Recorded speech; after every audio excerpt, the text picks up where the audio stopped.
Tiana Shoei. I'm an executive, a reader, writer, entrepreneur, athlete, life coach, and energy. This is my podcast, Tiana Shoei Ain't Quite Right. Join us as we laugh, learn, and live big.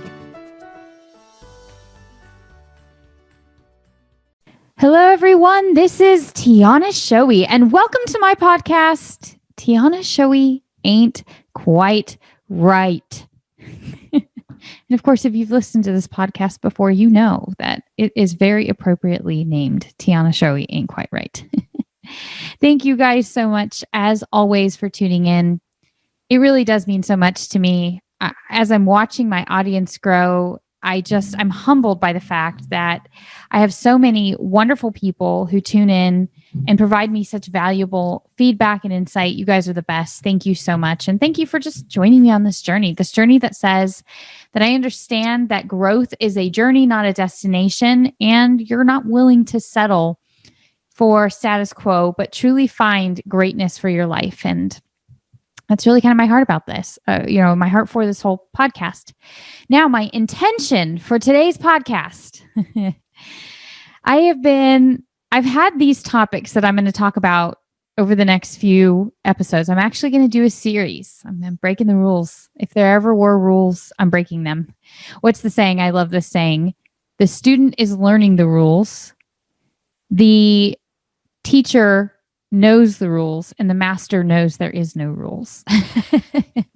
So I'm breaking the rules, and I am going to do a series, but I'm also going to talk about something that is really near and dear to my heart. And it's ironic that when I tell you a little bit about myself, that I have taken this long to talk about this topic. We are closing in on my 1-year anniversary since I started this podcast in July. So it's right now I'm recording this in late May, and I cannot believe that almost a year has gone by. Time just flies. I don't know what happened to 2020 and 2021, but it flies by. But it's ironic to me that this is a topic, something that I practice every single day in my life, and yet I haven't talked about it yet. So I'm really excited to jump into this topic. As always, we begin and end with a quote. And so we're going to do that today. But before we start off with my quote, I wanted to talk a little bit about why I took so long to talk about this, and then what the plan is for this. So I've said before, and I'll say it again, the best version of your life means the best version of you shows up for your life, and the best version of you is a healthy version of you. And so what does healthy mean? Well, I think that half the battle is just understanding what the standard for healthy should be. And healthy, by the way, isn't just physically healthy. Health has multiple pillars to it. You have your physical health, your emotional and mental health. And then you have, those two things affect the health of your relationships, the health of your career, your mindset, all of these different things. So we have a lot of different types of health that we're aiming for. And what I've come to discover is that trying to identify what healthy is harder than we might think. Yes, all of you might be thinking to yourself, oh, but Tiana, I know what healthy is. It means my blood pressure's under this, my weight's this. But what do you want from a health perspective to be able to do physically? What if your blood pressure numbers are great and your weight numbers are great, but you get winded going upstairs? Is that healthy? Right? What if your blood pressure number's great, your weight's great, you have no problem going upstairs, but your diet is total crap and you're just a ticking time bomb, right? And so my point being that I think the first thing when it comes to health is identifying what healthy is, which I think there is an objective and subjective measure in health. And what I mean by that is I think that there is clearly an objective healthy. Like we know from scientific studies, and I'm talking physically healthy right now, just for the sake of making my point. We know from scientific data that these characteristics are likely to lead to a earlier mortality rate or have a higher mortality rate, whereas these characteristics you're going to live longer and have a more vibrant lifestyle. So I think there's some objective measures, but there's also subjective measures. For example, because I'm such an athletic person, my definition of what I want to be able to do with my body is probably different than yours. And so there's that subjectivity in there. We should both have an equal baseline, but what we want to be able to do with our bodies beyond that is going to vary from person to person. So I say that to say that there are some different measures that we're going to use here. And as usual, I'm going to ask you to come up with what's right for you. So I want to start off in this session, in this series, by talking about what the 4 pillars of health are, in my opinion. Now, this is, again, Tiana Shoei original thought, so buyer beware. All right. I am not a healthcare professional. My attorneys are going to make me say this, so I'm just going to go ahead and give the disclaimer. I'm not a healthcare professional. I am simply or a mental care professional. I'm not a licensed therapist or a licensed medical doctor, nor do I want to give the impression that I am any of those things.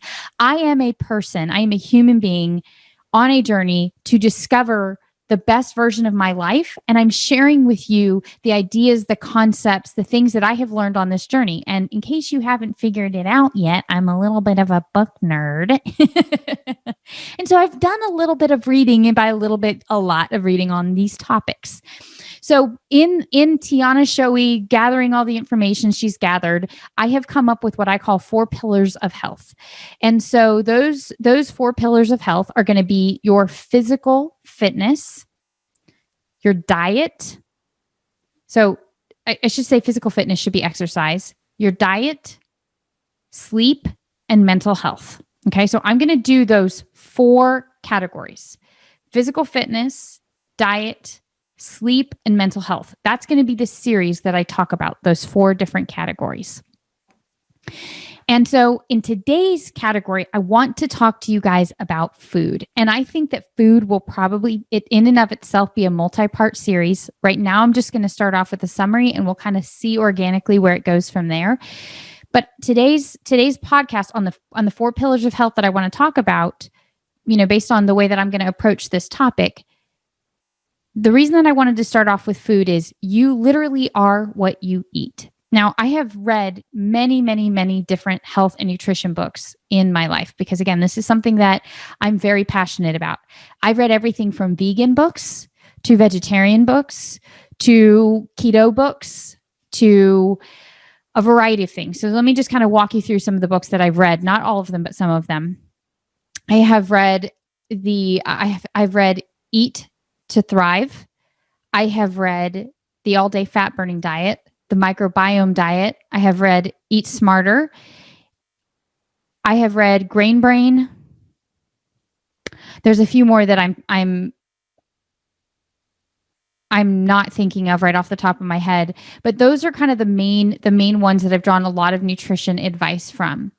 And here's the thing. Oh, and I've also read Blood Type Diet. I mean, I've read a lot of these different diet books. In fact, behind me, a good majority of these are diet nutrition books. I say all this to say, one of the benefits of being a bookworm like I am and having spent, I would say probably a decade and a half researching this topic is I've come to realize that when it comes to nutrition information, you can find somebody that will tell you something that contradicts something else in a different book. I mean, this is the danger with trend diet, fad diets. Oh, metabolic efficiency was the other book I was thinking of. Sorry. This is the danger with fad diets is that there's a book out there that will tell you why low carb is good, why paleo is best, why keto is best, why all of these different fad diets are best. Of all of the different types of books I read, vegan, vegetarian, keto, paleo, and sports focus. So Eat to Thrive is a vegan nutrition book for athletes, endurance athletes, and Metabolic Efficiency is also a keto. Basically, it's a ketogenic sports nutrition book. So I've read everything from just general diet, which is Microbiome would fall into that, Eat Smarter would fall into that category, as well as sports nutrition books. And so when it comes to this, sorting through the information is really important, and getting your information from quality sources is really important. So that's why I'm not going to go into the weeds and talk about some of those more obscure things because I feel like there's danger there. I want to stay high level and generic and approach this as if I am having this conversation with you as your life coach. All right. Because this is something I talk about with my life coaching clients, because I understand this. Again, the best version of your life means the best version of you shows up for your life, and the best version of you is a healthy version of you. And physical health is so critically important. Because if you don't feel good, if you don't have good energies, if you are not a physically healthy person, you are only operating at your partial capacity. It will impact every other aspect of your life, which is why on the 4 pillars, the 3 of the 4, sleep, exercise, nutrition, are physical, and 1 is mental, emotional. And we'll get in when we get into the topic of mental and emotional, we'll talk about how it has a direct impact on your physical well-being, which is why I think all 4 are important categories. So this is me, your dear life coach, reminding you to put good food into your body. All right. I cannot stress this enough. Put good food into your body. And so as I usually do, start with a quote and end with a quote. We don't really know who said this. I think Hippocrates is given credit for it, but let food be thy medicine. So I want to start off with this and just remind you that if you are putting processed foods and sugar into your body, it is the equivalent to going to the gas station and putting high what is it? I don't know anything about cars. This is what I get for trying to do a car analogy. Is it ethanol? I think that's what it is. If not, I'm sure all the men listening to this right now are shaking their heads. Cheap, crappy gas in your Mercedes-Benz or your Lamborghini, okay? Nobody's going to put 87 octane, cheap, crappy gas in their Lamborghini, okay? You're just not going to do that. You have an incredible machine that you live in. It's called your body. Your body is created and designed to self-heal, to self-regulate. And when you give it what it needs, it does a phenomenal job doing that. Now, here's the challenge that we're up against. In the 21st century, well-intentioned scientists have modified our food to such a degree that our bodies in today's world, unless you go out of your way to eat healthy, whole foods, aren't given the opportunity very often to eat these things. So let me give you an example. Let's say that you go to the grocery store, okay? And you go and you buy, a fresh tomato and some lettuce, and you get home and you make yourself a salad, which are, whole foods, right? Most likely that tomato is not organic and has been highly sprayed with pesticides. Even if it is organic, we've put so many pesticides and insecticides in our food source that it's now showing up in rainwater. And so even organic food in this country is still not 100% organic, but you're most likely eating a genetically modified organism. And I know most of you are thinking, that's just a marketing scheme. Really, what has happened, and again, well-intentioned scientists to help us ensure our food supply was adequate and to help us fight pestilences and things that have, produced lower crops, have created genetically modified versions of food. In some cases, it's fine. In other cases, science is now discovering that we've changed the key components of the food so much that we're not getting a fraction of the nutrients and minerals that we used to get from our food before we use so many chemicals and so many modifications to our food process. This is why there's a high rise of gluten allergies. I am personally allergic to gluten. I was diagnosed in 2014. I cannot have even a breadcrumb on my salad, or else I turn into a person you do not want to be around for about 3 or 4 days. Okay. It is not a pretty sight. And the reason that there's such a high rise in gluten allergies is that we have modified the wheat grain. Now, gluten is found in wheat, barley, rye. And so it is found in grains. And it's been so highly modified that the modern human digestive system cannot digest the new Franken version of wheat that we've created. This is why there is a rise of gluten allergies. It's not just that it's popular and trendy, it's that we've truly changed our food at a rate that is faster than our biology to keep up. So I am not sitting here encouraging you to do better by your body from a place of judgment, but rather from a place of understanding, saying, listen, it is harder than we think to eat healthy in today's world. I get that. So I just want to share with you kind of the key components and the key tenets of what I have learned to do to give my body the best possible fighting chance it can have in today's world.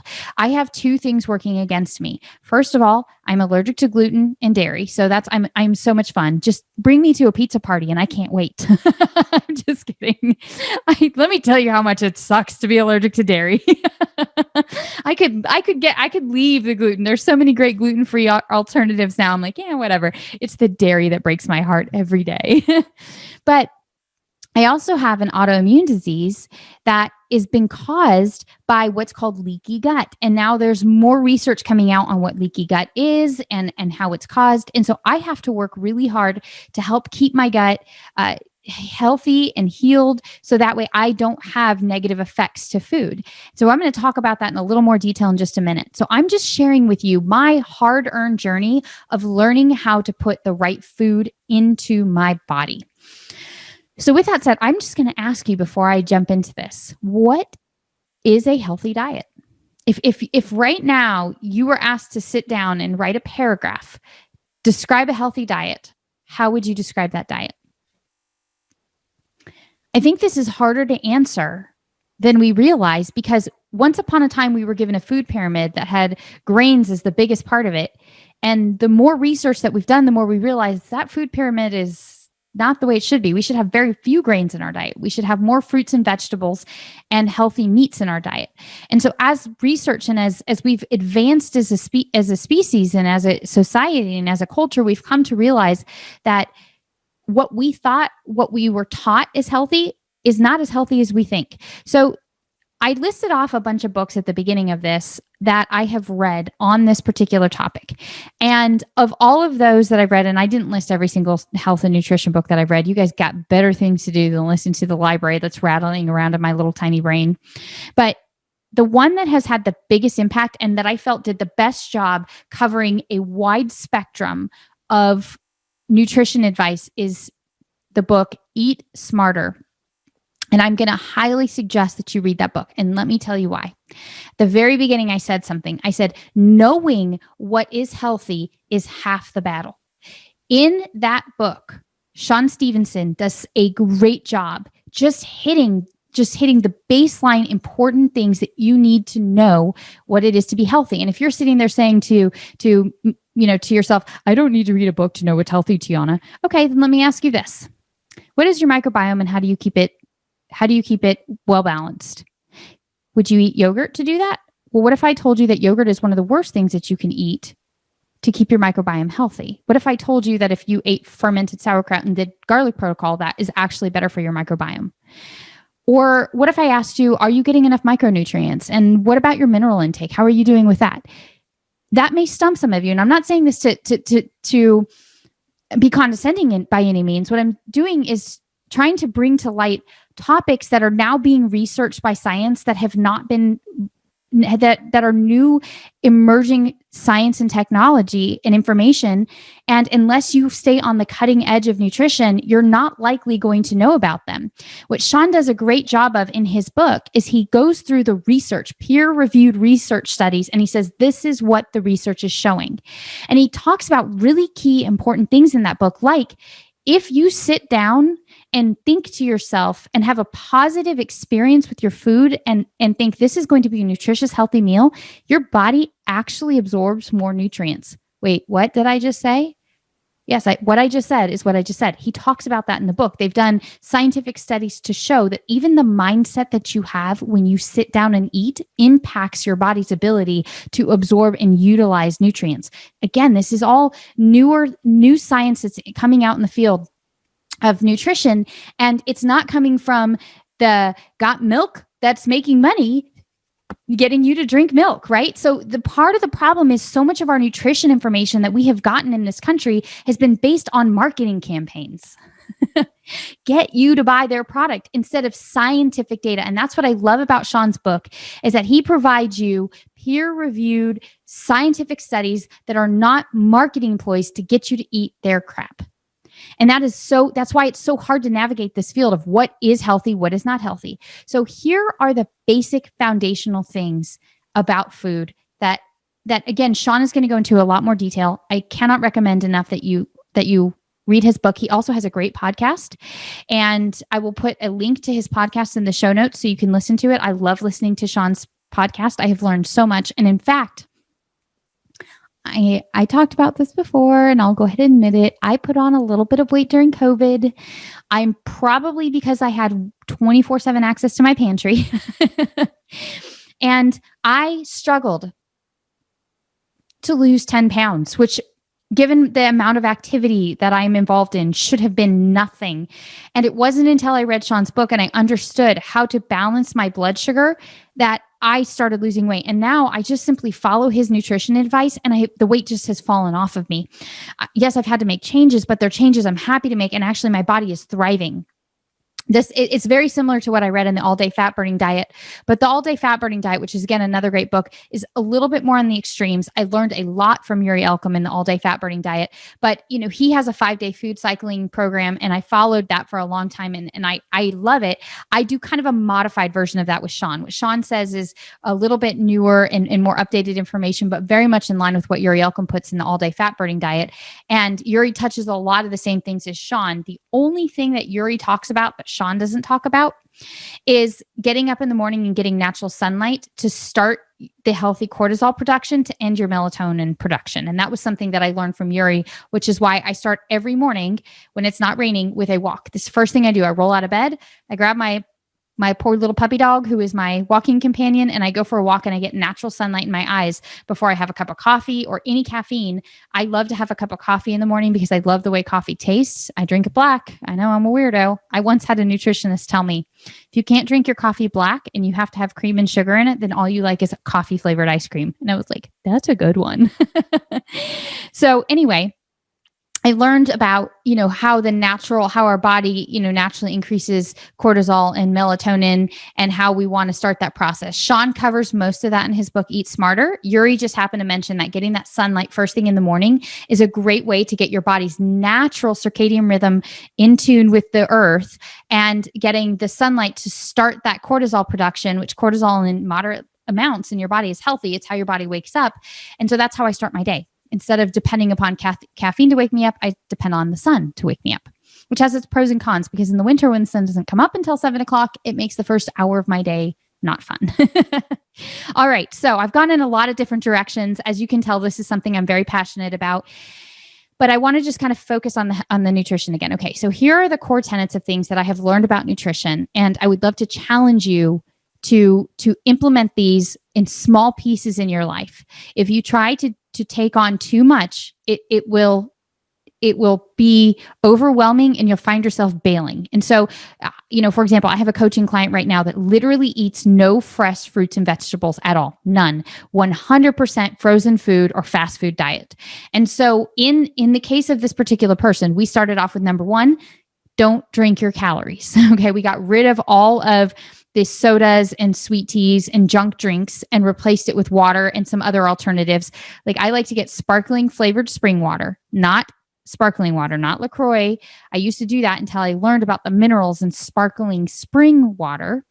And then I put a little bit of a stevia monk fruit sweetener in it, so it tastes like a soda. And so switching out of sodas into spring water with a little bit of sweetener in it is a great way if you have a hard time just drinking water.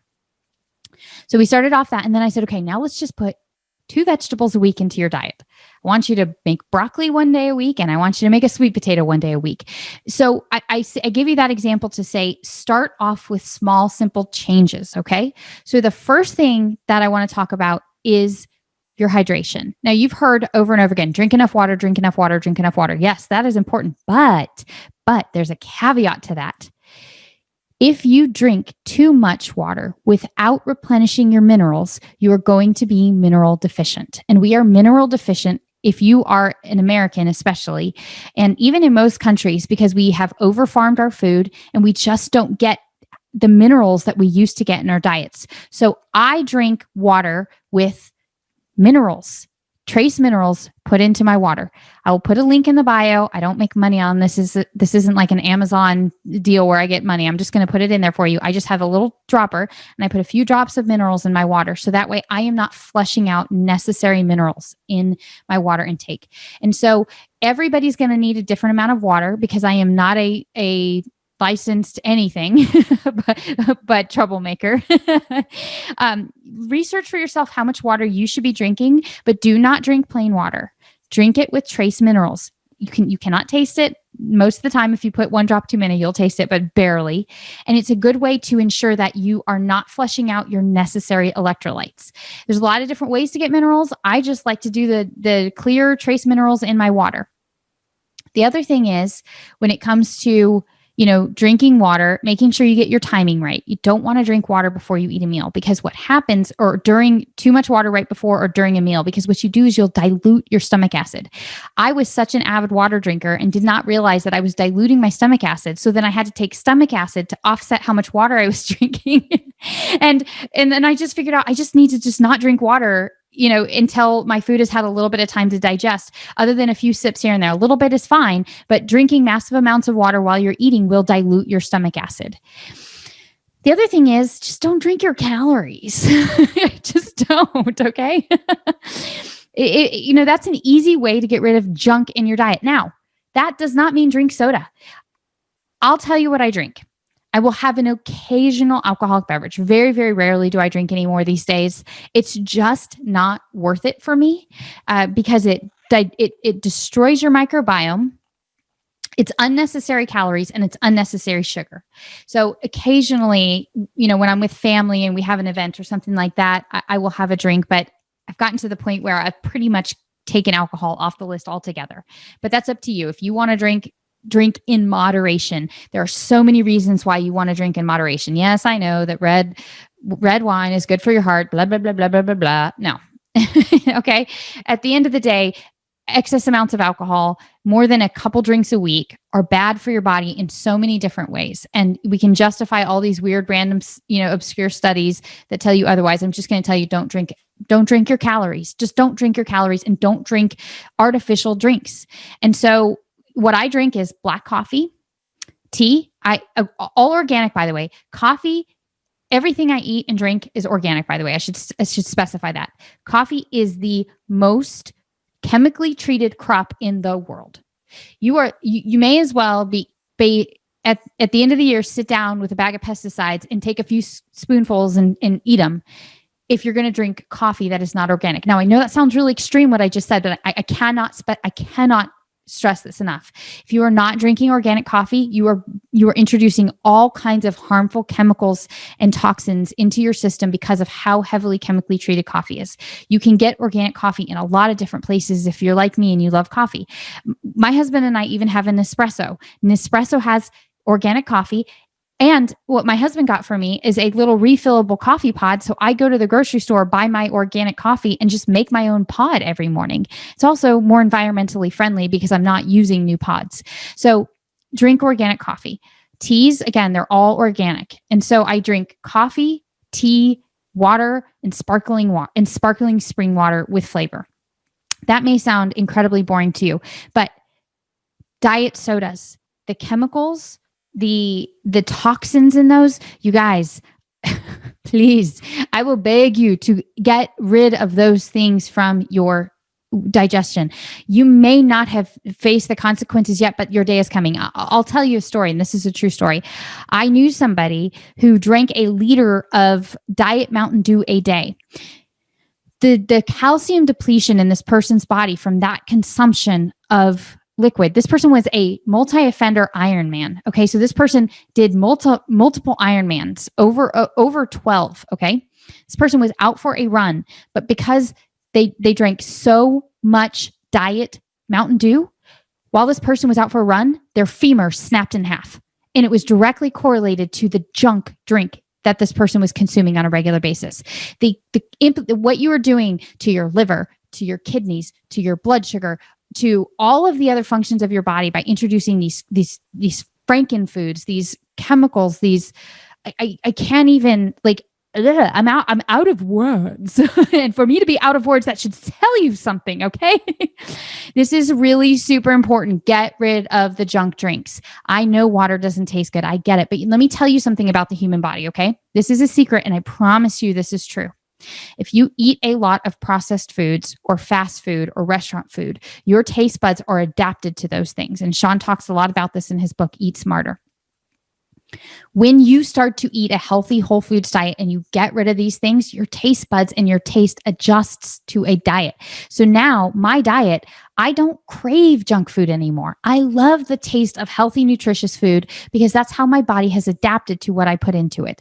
So I just can't stress this enough. I'm not trying to take your fun away. I just want you to live a long, good, happy, healthy, wonderful life and feel good and have good energy levels. Because again, the whole reason why this matters is because I want you to feel good. I want you to thrive. I want you to function at your optimal level. And I don't want you to going back to the quote, let food be thy medicine.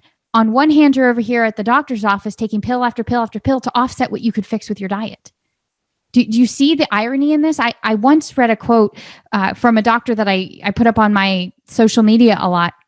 And he said, everybody tells me that eating good food is expensive, but so is heart disease, diabetes, and he goes down obesity. He goes down the list of really expensive diseases that we're paying for. You're robbing Peter to pay Paul. It's one or the other. You either eat a crap diet and then pay for it in medical bills, or you eat a healthy diet and don't have medical bills. I don't have medical bills. I just don't, because I choose to invest my money in a whole foods diet. So first point is to drink adequate amounts of water with trace minerals and stop drinking your calories and stop drinking nasty processed drinks. Diet soda is never okay. And I will put in the show notes. I've got a lot of notes to put in the show notes. I will put the link to Sean's book and his podcast. I will put the trace minerals, and I will also put the sweetener that I use in my sparkling spring flavored water. And I personally get it at Earth Fare in the area that I live, but it's not LaCroix. It's not sparkling water. It's sparkling spring water, because that spring water has additional minerals in it. And again, we want some natural minerals and not have to supplement everything with a bottle of trace minerals. So that's point number one, what you drink. Point number two is eating whole foods. Okay. Get rid of processed foods. Here's my rule of thumb when it comes to what I buy out of a jar, in a bag, or in a container. If it has ingredients that I cannot replicate in my own kitchen, I don't buy it. So let me give you examples of things that I buy in bags or in jars. Olives. Okay. I'm just going to go buy a jar of olives. I'm not going to try to make my own olives. Pickles. I buy fermented pickles, and I'm going to talk about that in just a minute as to why I buy fermented pickles.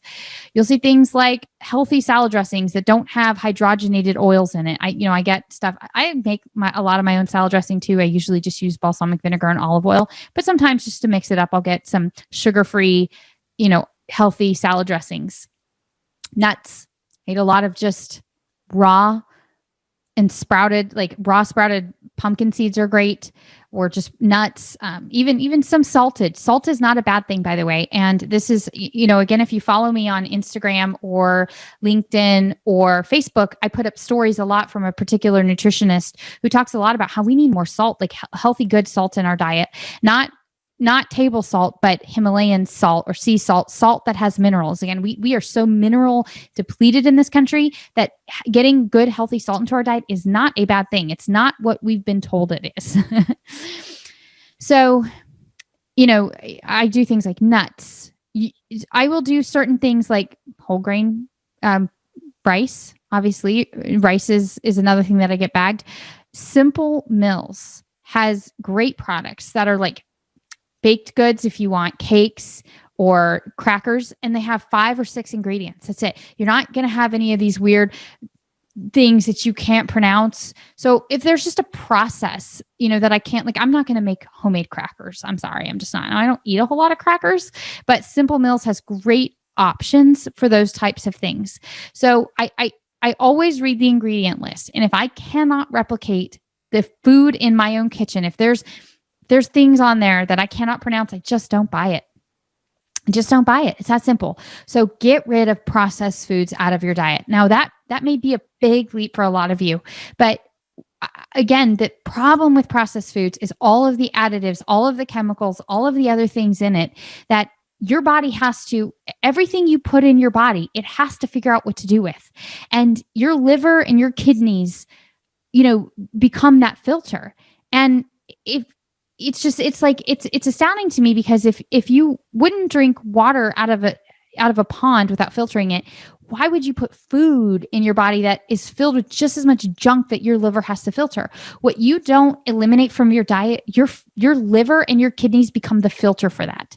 And trust me, like I said, even if you're eating an all organic diet, like my husband and I eat, you're still getting tons of chemicals in your food that are just almost impossible to avoid in the agriculture environment we have created, especially in the United States.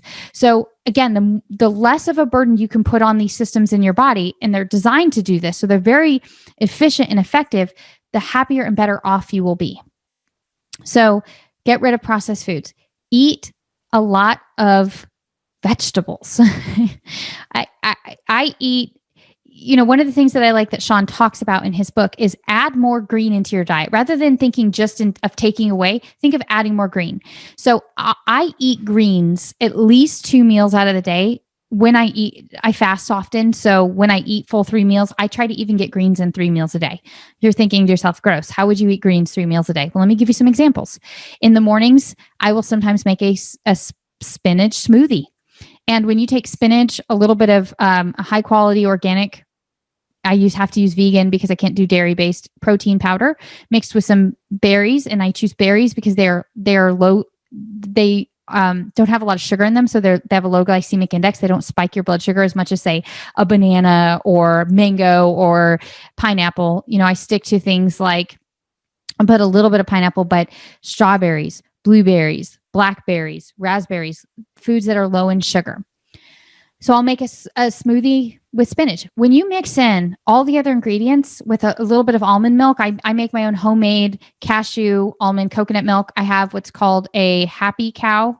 No, I always get that wrong. Almond cow. I always call it happy cow, but it's an almond cow. And it literally in 2 minutes, I can make homemade milk. And it's literally just water and nuts, nothing else. None of these other ingredients that are added in at the grocery store, which is why I make it fresh from home. And it lasts me a week.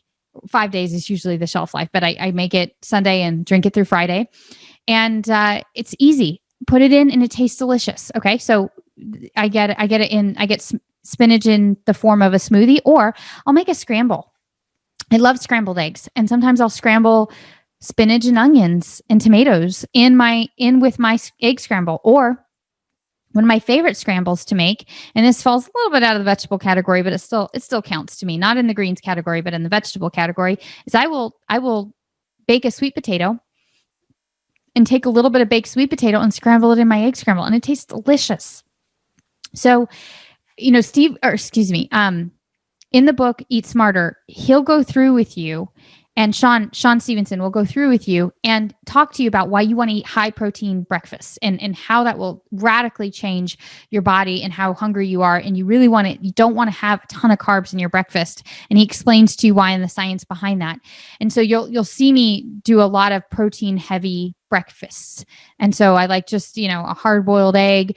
And sometimes I'll just, I have a nut-based bread that I eat, so there's no grains in it. And I'll put some avocado on it and some microgreens with an egg. And so that's another way that I get microgreens in my breakfast. So for lunch, if I want to make a sandwich, I eat sprouted grain bread. Again, they have gluten-free sprouted grain bread. Ezekiel bread is another alternative if you eat gluten. And I will put microgreens, lettuce, tomato in my sandwich if I'm going to eat a sandwich. Or lots of times I just eat a big salad, to be honest with you. I love salads for lunch, and I'll make a tuna salad where I make, I get polecat tuna and I mix it up and eat a salad. So there's a lot of ways you can get greens in. And then obviously for dinner, broccoli, asparagus, Brussels sprouts. My husband and I eat 2 vegetables every single meal with our dinners. So if when you first hear the idea, get greens in every meal, you might go, oh, how am I going to do that? But I just gave you a couple just high level examples of how I get greens in at least 2 of my meals a day. And I can tell you what, like our bodies desperately need that. And I love the taste of the greens now. Like I love spinach. I love lettuce. I love microgreens. I love all the vegetables that I mentioned before, zucchini, squash, Brussels sprouts, asparagus, broccoli, cauliflower, sweet potatoes. I mean, my husband and I, at any given time, my refrigerator is filled with all kinds of fresh produce. So eat a lot of vegetables. Let that be, when at all possible, the foundation of your diet, and then add in fruits, primarily berries and a nice variety of fruits, and then lean, healthy meats. So when it comes to eating fruits, vegetables, meats, and other foods, organic is really best. And I realize that some of you may say, yes, that's a marketing ploy. But again, truly going back to what I was saying before, even if you are eating an organic diet, you're still getting a lot of toxins in your diet. So again, I would encourage you to eat organic when possible and buy from local farmers. So I happen to be fortunate. If you live in the upstate area, and I know not all of my listeners are in this area, we have this program called Mother Earth Food, and you go online and order, and they deliver fresh organic produce from local farmers and food. They have a full array of stuff. They have meats, eggs, dairy, pantry foods, organic stuff. And so I'm able to very easily get access to local organic food. But you'd be surprised if you start looking around your area how you might find CSAs. And again, I'm not anti-grocery stores. I'm just pro supporting small farmers. And if you say, well, that's really expensive, I can tell you this much. I was going to the grocery store regularly. I've actually saved money since I have gone on this other route because A, I don't waste food. B, I only buy what I need. And C, everything I get is great and it lasts for a long time because I'm buying local organic produce. Organic produce, by the way, doesn't last as long as non-organic produce because, again, some of the chemicals that they put on non-organic food allows it to artificially stay fresh longer than food normally does. But because I know that, I'm more conscientious of my timing. And then if I know I'm running low on fresh food, I'll just switch to frozen for a day or two before my next delivery. So I just need to take a break. You guys, if you can't tell, I'm very passionate about this because diet is such an important part of our health and well-being. And this is something I put so much energy into, is making sure that I eat high quality food and I do everything I can to give my body a fighting chance. And I just want to encourage you to do that. So just to kind of recap what we talked about: drinking adequate amounts of water and not drinking junk in your water, getting minerals back in your drinks, eating as few processed foods as humanly possible. Sticking to whole foods is so critical. Eating organic, making vegetables the foundation of your diet, and trying to do what you can to add more vegetables into your diet, healthy balance of fruits, and then meats. So here's the thing with meats and eggs. Getting eggs that are truly free range, where the chickens run around and eat bugs and stuff, is the best for you. Studies have shown that chickens who eat a full diet, like chickens are supposed to eat, all they peck at bugs and they eat grains, and that mixture has higher vitamins in the actual egg itself. Eggs are highly nutritious. And before you start going on, they have a lot of cholesterol road. That is the idea that eating an egg will be bad for your cholesterol has been debunked by science many times. It is a healthy cholesterol, especially when you eat the whole egg. This concept of just eating egg whites, you leave out critical components when you don't eat the egg yolk. And it's a healthier, balanced cholesterol when you eat a whole egg. And Sean goes into that in his book, Eat Smarter. There's a lot of information on that. Again, you don't have to take my word for anything I'm telling you. Do your own research and you'll likely find some of the same things that I have found. So when it comes to eggs, you want to get truly free range, pastured eggs that have the ability to go out. You got to watch for the marketing schemes because you'll see things like cage free. And it's like, what does cage free actually mean? Organic. So I look for organic, pasture raised is what I look for because I think the term free range can be used without actually having them being out in a pasture. Be wary of buying eggs from like your neighbor who just has some chickens in their backyard, because you want to get eggs from somebody who is a professional at raising chickens, because there's certain bacterias that you have to know how to prevent in chickens. So I know a lot of little small farmers that have their own little eggs, and they get their own eggs from their chickens, and that's great. And I want to encourage that. But there was actually a rise in certain sort of bacterial infections during COVID, where people were buying eggs from their local neighbors, and those neighbors just didn't have quite the information they needed to understand certain bacterial issues you've got to watch out with eggs. So again, there are most likely around most parts in the world, local farmers that know how to raise chickens if you're looking for that alternative. And it might cost you $1 or $2 more a dozen, but it's worth that $1 or $2 to get that extra nutrients. There's a lot of omegas in healthy eggs.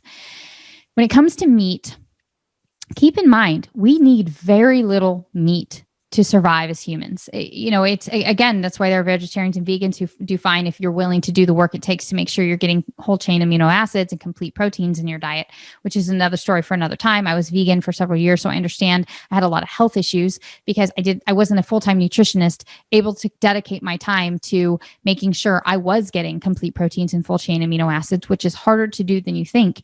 And if you're an amateur approaching, I started a vegan diet after reading 3 in Engine 19 and Thrive and Eat and Run, 3 nutrition books on the vegan diet, and I still struggled. I had dental issues. I had muscle recovery issues because I was not getting enough whole proteins, complete proteins. So that's a different topic for a different day.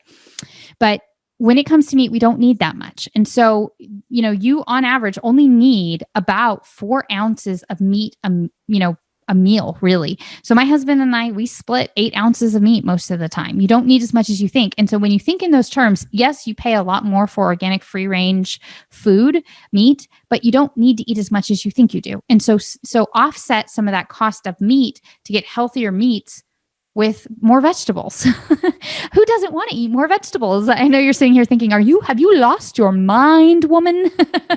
Listen, I love meat. Okay. I love meat. But it can get expensive, especially when you eat, like I eat free range organic food. So the beef that we get comes from pastured cows that eat grass fed, free range pasture cows. Same thing with chickens, beef. We eat very little pork, but what pork we do eat, we try to get healthy raised pork, and wild caught fish. Wild caught fish is a big thing. Farm raised fish is filled with all kinds of, there's all kinds of issues with farm raised fish. So, you can get wild caught salmon, wild caught mahi. When it comes to tuna, if you're going to get tuna in cans, mercury becomes an issue if you want to eat tuna more than a few days a week. One of the ways to get lower mercury tuna is to eat pole caught from tuna that's higher up in the ocean than those that are caught by the large fishing vessels with nets. So they have pole caught tuna. It's expensive. It's about $5 to $6 for a can of tuna. But I only eat tuna once a week, maybe 1 can a week. So it doesn't, when you add it up over 3 or 4 days of eating it, because by the time I add in fermented pickles and all the other ingredients I use to make my homemade tuna salad, 1 can goes a long way. And so when it comes to tuna, you don't want to get, Bumblebee or those brands. You want to find a line caught or pole caught tuna, and that will have lower mercury because those tuna stay higher up in the water and I don't understand why. I just know that is something that I have read and learned about in the past, that getting mass produced tuna is where you have the higher mercury levels. So, getting these types of foods. Now I realize that this is a lot of information that I have thrown out here in this podcast, but what I'm trying to do is get you to start thinking about the little changes you can make in your diet. Don't try to make all these changes if you are not doing these things already. Don't try to do all this overnight. It took me years to get to this point, but making one change a month, saying, okay, you know what? I'm going to stop drinking my diet soda, my Diet Coke, my Diet Pepsi, whatever it is. And I'm going to replace it with natural spring water and in that little bit of sweetener that I talked about, the stevia and monk fruit sweetener. And I'm going to replace that. That is enough for 1 month. And then let's slowly start finding processed foods that you're eating and replace those in other things. Kind of the last. Okay, that's enough for today. So, like I said, this is going to be a multi-part series. So I was going to jump into a few more things, but I'm not going to because I've definitely covered enough information in this initial topic. So Again, the whole idea behind this is you want to get rid of toxins and chemicals as much as possible in your body. You want to get rid of as many chemically produced in franken foods as possible. So processed foods as well as highly chemically treated foods. Coffee, we talked about coffee earlier. We talked about eating organic fruits and vegetables. Not only because of the damage it does to your liver and kidney, but here's the real thing. And I touched on this earlier, and I just want to end on this, and then I promise I'm going to shut up. It does stop talking eventually. But I want to end on this. One of the new things that is finally emerging in science that a lot of medical doctors have been on the cutting edge of, and that's where the microbiome diet really helped me understand this to begin with, is, and Sean talks a good bit about this in his book as well, is our human microbiome. We begin to be cued in as a species as to how important our microbiome is when scientists did a lot of research into human female breast milk. And what we discovered in breast milk is that there is a protein in breast milk that the human body can't digest, but bacteria in our gut can. In other words, having a healthy microbiome, which is your gut bacteria, the candida that lives in our skin. We have millions of organisms in and on our body. Like, if you think you have no bacteria on your skin or fungus on your skin, like, you are a walking microbiome. Okay. You have millions and millions and millions of different species of critters living in and on your body. But that's how we thrive as humans. And so when we discovered that there's even I said protein, but it may be a sugar in human breast milk that feeds just the bacteria in a baby's gut. This is one of the reasons, again, and this is a different topic for a different day, breastfeeding is superior to doing formula when possible, is because even our breast milk has evolved to feed the bacteria in our gut.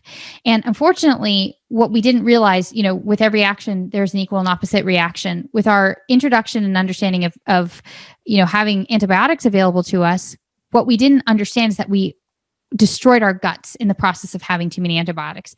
I don't take antibiotics anymore. I don't. If I have a bacterial infection, I either fight it with garlic or oregano oil. And I can't even tell you how profoundly amazing that is. That's, again, a different topic for a different day.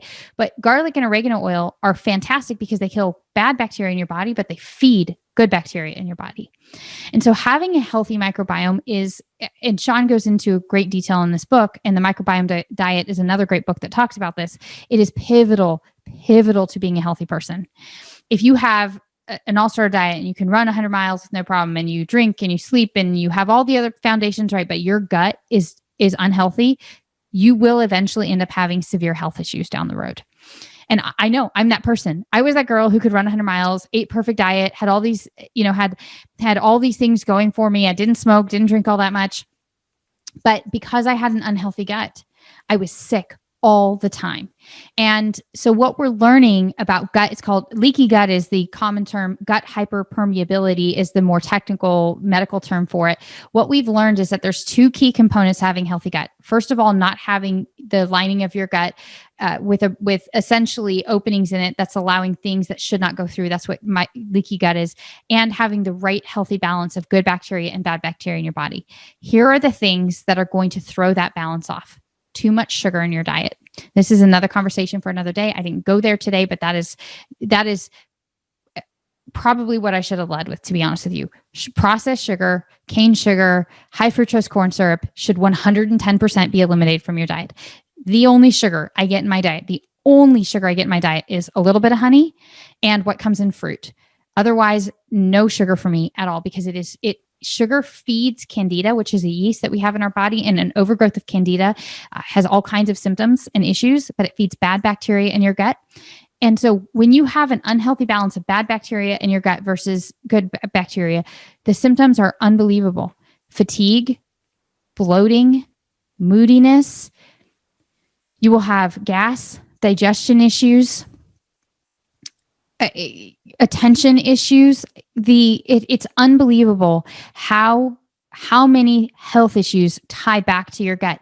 And here's the thing, and I'm not picking on medical doctors. This is not something medical doctors are taught. It's just now we're just now beginning to understand the research on this. This is just now something that science is researching, but medical doctors are taught pharmaceuticals. They're not necessarily taught these things. So this is not a knock on medicine, but one of the things that you'll hear me say, and I'm going to reiterate over and over again, it's not your doctor's job to make you healthy. It's your job. You know your body better than your doctor does. Your doctor is there to assist you in the process of becoming a healthy person, but it is not your doctor's job to make you healthy. It is your job. And so knowing that your gut plays a big role, when you eat a ton of pesticides, again, you're killing that good bacteria and you're feeding the bad bacteria. Another thing that does that, believe it or not, is yogurt with sugar in it. Why? Because again, you're taking bovine bacteria, which is bacteria from cows, not necessarily made for humans. Most of the bacteria that you get when you sit down and you think, oh, I'm eating this healthy yogurt that's great for my gut, you're actually not. It's actually filled with bacteria that isn't necessarily right for your gut. All of us have a unique microbiome. So sitting down and eating yogurt, you're putting certain strands of bovine bacteria into your gut, but you're putting a bunch of sugar in there, which just feeds the bad bacteria. And so there are ways to get healthy gut flora. And I touched on this earlier, and I'll kind of close with this. I know I said I was going to close a minute ago, but I'm really going to close now. One of the ways to get healthy bacteria in your gut is not the ways you would think, not kombucha, not any of those things, but naturally fermented foods, kimchi, sauerkraut, pickles. Bubby's, which is a great brand, has naturally fermented pickles. They come in clouded water. That's one of the things I eat. Naturally fermented sauerkraut, kimchi, naturally fermented foods were a regular part of the human diet until the, modernization of the food industry that we're in. And that's why we don't get these things. And so there are healthy ways to get these things in our diet. And you can get some yogurts that don't have sugar in them. I personally have a local farm that I get coconut milk kefir from, and the bacteria strands that they put are not bovine and there's no sugar in it. So there are ways to get that from natural sources that aren't what you would necessarily get in a grocery store. So I know I've thrown a lot of information at you guys. As you can tell, this is something I'm very passionate about. And I literally did this entire session without a single note, if that should tell you anything about how much I love this topic. Because this is integral to my life and it's integral to who I am. And it's something that I want to share with you. So we'll do more on food. We'll talk about sugar. We'll talk about more about the microbiome, but nothing is going to supplement reading Sean's book, Eat Smarter. I'm not getting paid for this. I simply want you to be as educated as possible about what you should be eating and how you should be eating. Because again, I want you to feel good. So that way the best version of you can show up for your life. And so that you have the best version of your life. And getting enough water, getting those minerals in, not drinking crap, not eating processed foods, eating whole fruits and vegetables, getting vegetables as the foundation, eating organic, getting free range meat and wild caught fish in your diet. And, becoming aware of your microbiome, we'll just start with that, are good foundational pieces. So you guys, thank you for just hanging with me. I know this was a lot of information and a lot of this, And like I said, just weeding through the mass information that we've been given through marketing campaigns or this fad diet and that fad diet is really, really hard to understand. But that's why I love Sean's book, because he touches all of these things in a very easy to understand way, in a very holistic way, because your body is multi-parts. I think part of the thing we get ourselves in trouble with is we tend to be like, well, my eyes are just my eyes. Yeah, but your eyes also get nutrients that are absorbed through your gut. And if your gallbladder isn't properly functioning, then you're not getting the bile, which is breaking down the fat soluble vitamins, which means your eyes aren't getting the vitamins A that they need in order to function optimally. My point being that your body is a connected system. And when you begin to isolate your issues without looking at it as a system, you're going to find yourself either misdiagnosed, frustrated because you don't have answers, when you've got to look at your body as a whole and understand that A causes B, which causes C, which causes D, which causes E. It's a multifaceted, complex process of everything that's going on with our body. And so, understanding that nothing is as simple as we think is also a key component to all of that. So I'm not any expert by any stretch of the imagination. I'm just sharing with you what I have learned and tried for myself, and your journey is going to be a little bit different. You may have a body of steel and you can eat all the pesticides you want. It has zero impact because you got a liver of steel, and good on you. Most of us are not that way, but we want to take care of our guts. That's really, really key. We want to feed our bacteria, and I'll do a whole session about that later. But, pesticides and sugar and processed foods are going to be very detrimental. So they're not just detrimental from a health and nutrition perspective, but they're also detrimental to your gut. And we'll end there. So you guys, thank you for tuning in. Thank you for listening. And we'll do a little bit more on nutrition. Then we'll talk about sleep, why sleep is so important, how to get some great sleep habits into place. And I'll talk about I've struggled with that because I've had sleep apnea issues in the past. And so we'll talk about that. We will talk about exercise, which, in case you didn't notice, I kind of like to run and ride my bike and exercise a little bit. So don't worry. I'm not going to say that you need to go run 100 miles, but we'll talk about something is better than nothing and different ways you can get exercise into your daily routine. And then we will talk about mental health, because placebo works because your brain has a huge impact on your physical well-being. And I made a reference to that when I talked about the fact that there have now been scientific studies that show if you think you're eating healthy food, your body actually absorbs more nutrients. Our brains are powerful machines. So thank you guys for tuning in. I'm excited about this series, and I'm looking forward to continuing on this journey with you. Please, if you like this content, tell your friends and family. Be sure to subscribe, leave a review. That makes a big difference. And get the word out about how we're going to start figuring out how to be not quite right. Thank you again. Have a wonderful, wonderful week. Thank you for tuning in. New episodes are released on the second and fourth Monday of every month. If you like this content, please subscribe, leave a review, and tell anyone else you think that will enjoy joining us on this journey to tune in. Until next time.